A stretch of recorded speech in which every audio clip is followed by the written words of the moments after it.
So, ang kinita namin ngayong araw is 2,650. At ito nga kahapon mga ka-swipe yung aming kaganapan dahil linggo nga at walang pasok nga ito aking asawa ay dito na naman kami sa part-time dahil nga tinawag na naman kami ni Nanay Litsa. Bali yung Sabado is gumawa din pala sila dito ng aking anak na panganay mga ka-swipe. Hindi nga ako sumama dahil tinutupak nga ang ka-housewife niyo. Dahil nga palagi nga ako tinutupak, talaga namang kinakantahan nga ako ni Bunso nga mga ka-swipe na walay kwarta, maluya, maluya.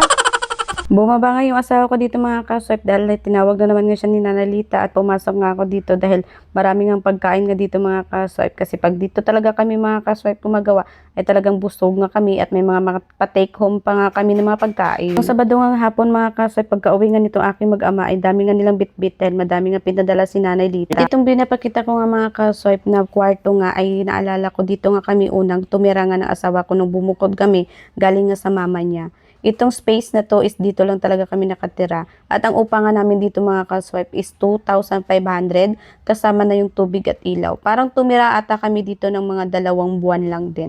Kasi parang ginamit na lang namin yung down at deposit namin. Dito naman sa tinuturo ko is magagawa nga ng 2 ilaw pa nga yung asawa ko dyan. Dati talaga noong una namin lipat is talaga namang natakot nga ako dito mga ka-swipe. At nung tinawag nga kanina yung asawa ko mga ka-swipe, dito nga pinapunta nga siya dito kasi yung ginawa namin dito is nagawa na pala ulit ni nanay ng kwarto, nagpadagdag nga siya ng isang outlet at yung ilaw ng switch ay pinaayos na nga din. At ito na nga pala mga ka-swipe yung ginawa namin dito nung mga November or October ata. Yung dito sa taas kay asawa ko rin pala nag-install dito ng mga electrical ni nanay. O diba, nakasabit pa nga yung aking ceiling fan na sinabit doon. Hanggang ngayon, andun pa rin siya.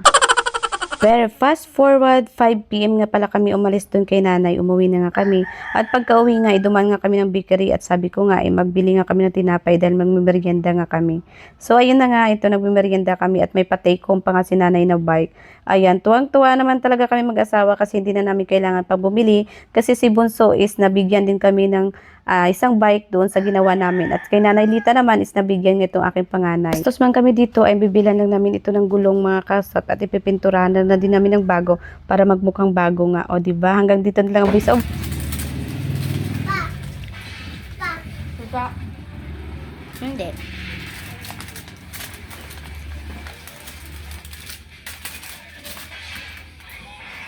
How much?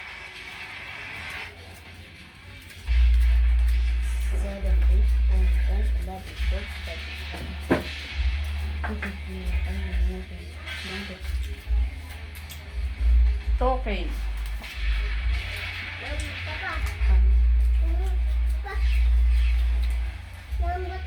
$650. So, ang kinita namin ngayong araw is 2,650.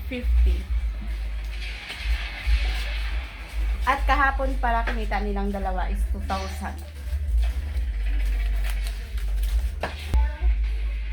Ipon talaga yan. Yan. Meron 100, 50, marami. Ang dami na kasi buo mga pera mo. Ito lang, marami. Sana all. Yung lang, no? Yung gita namin, kunti yan tayo. Di ba yung pagod, di pa ba no, sa 2 araw? 4,650.